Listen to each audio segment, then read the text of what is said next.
What's up, friends? Back in the food forest with another good one for you. Check it out.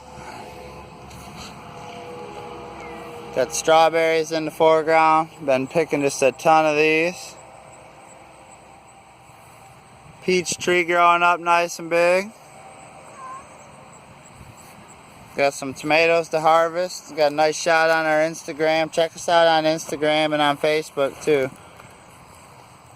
We got lots of big tomatoes. We're going to do some really good BLTs tonight for dinner. Harvested our own lettuce from over here.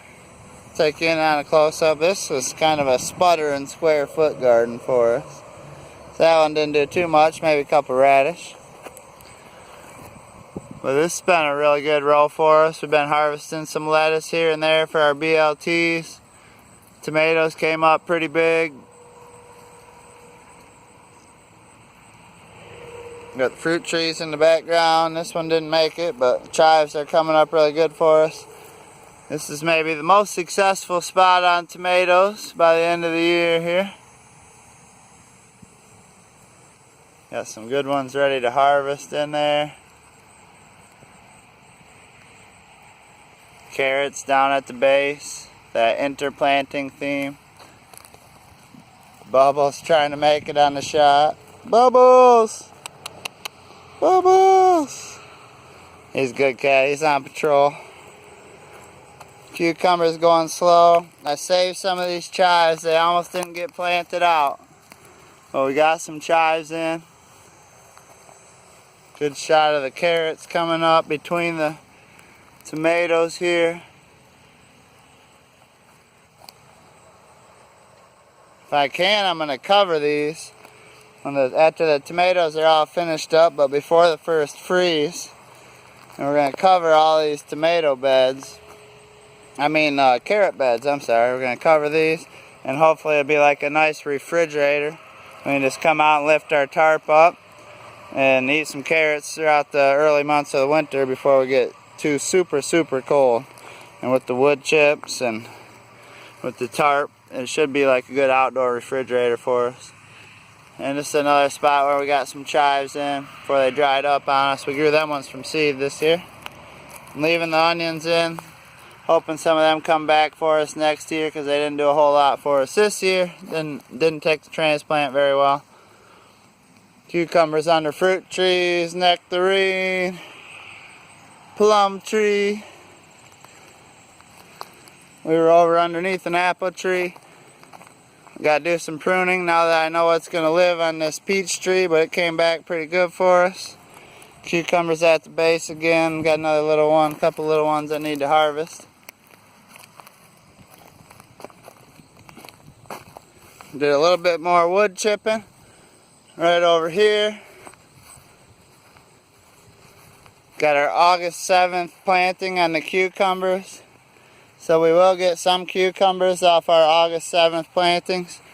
These ones right over here. Ooh, a nice little watermelon in the foreground. Gotta slow down and take a shot of that with the marigold as a neighbor. The tree's been damaged by the deer pretty heavy. We want to get a fence up, but resources and time is slowing us down a bit. So these are some big August 7th cucumbers taking off pretty good. Probably well worth planting. Some of the other ones are going a little slower, so maybe we won't get a cucumber off of them, but you never know if you try. So the ones we do get, I say it was well worth it. I was pushing it probably about as much as we could. Got a couple watermelons hiding around over here. A big one hiding in there.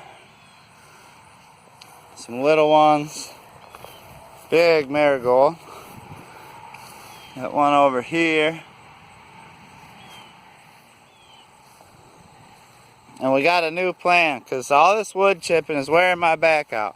And then it ends up looking like this. So then before I can garden, I got a whole bunch more work. So I'm going to get some silage tarps. And we're going to run rows. 30 inches wide, 3 foot wide, and then just a little walkway. And we're going to build our rows up over time by adding compost each year. And we'll just plant right into that compost.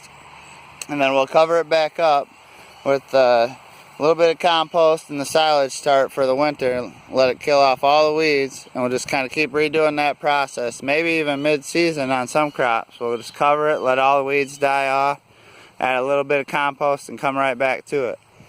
But then, so all this grass area, all I have to do for wood chipping is the walkways essentially, and we'll slowly add a little bit of mulch to the top of the rows and build them up. So what I'll do is let the water flow on our walkways and around our beds, so when we have these spring floods, we might just get away with still having some stuff growing nice and early that way. So that's a new plan, save us a ton of work, and hopefully it'll be a better plan as well. Here's a shot of our big wood chip back to Eden garden. We'll do a quick walkthrough over here too, but lots of cherry tomatoes ready to harvest over here. We got a bunch of them in the house. We're doing BLTs for dinner tonight. Oh, that big spider over back where we started must have moved. I thought I had a really good shot on a spider. I'll look for it before we're done. Here's a pretty late minute salad bed tomato idea. But once again, it looks like it's going to be worth it. And some of that salad can take some pretty cold temperatures. This is kind of an example of what we can do. I talked about next year going silage tarp over the winter to kill off the grass. And then we can do just like this, a little bit of newspaper, a couple inches of compost, and we got some beans growing. We got lettuce. This is all cold hardy stuff. And also a little bit of Swiss chard that doesn't look like it's come up yet. Or maybe we got a little bit coming up right here. Just little tiny Swiss chards. So yeah, we got all kinds of different methods. We're learning as we go. We're thinking we're going to go to this one right here. So just kind of got to learn as you go. Figure it out. We're only in year 2. But this is still no-till. Back to Eden. We're going to be doing light mulch on top and mulching the walkways. So it's going to be a very similar method. And we'll still be adding quite a bit of wood chips as we go. And keeping up with that back to Eden theme. But as the wood chips break down in the walkways, we can just flip them right over into the beds, and it'll be a nice top layer of compost for them. Basil, tomatoes.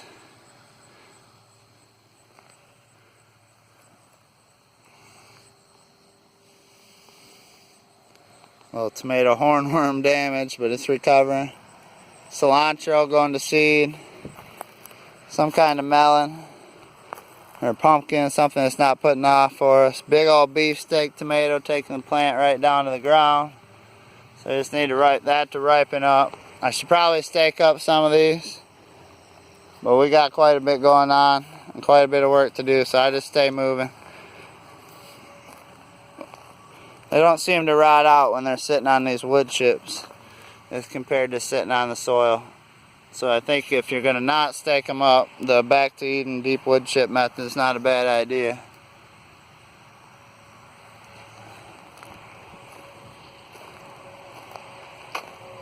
Coming down, our blueberries definitely stalled out for us a bit this year. This back row of cucumbers is kind of stalled out. We had big hopes and dreams to have that whole fence covered. Looks like a big one I better harvest right now. Because if your cucumber gets too big, if it gets all the way to the maximum size, the plant will quit putting off cucumbers. It will be all done. So you got to make sure you harvest your cucumbers early and often. If you want lots of success, a little basil and tomato row one more time. And I got to clean out this back bed of strawberries and give that some love. But yeah, definitely thinking in this food forest, at first, we're going to do some silage tarps, kill off some more of that grass, and just wood chip the walkways, and buy some compost and build some compost and build up our rows. So it'll look quite a bit different next year if we got 10, 11 rows in production all between here, and a little bit less wood chips. And where we do have all these wood chips, I'm thinking potatoes, because that might be the easiest way to have a lot of green growth covering all these wood chips over here. Let's get some potatoes down to the dirt and let them pop up through the wood chips, and that way we can have this whole area over here in production without putting a ton more work into it. Just trying to work smarter, not harder. That's the trick when you're doing this kind of stuff. Always got to be learning, refining the process.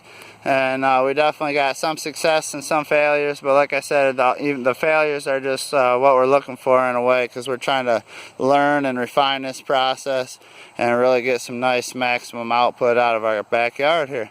So yeah,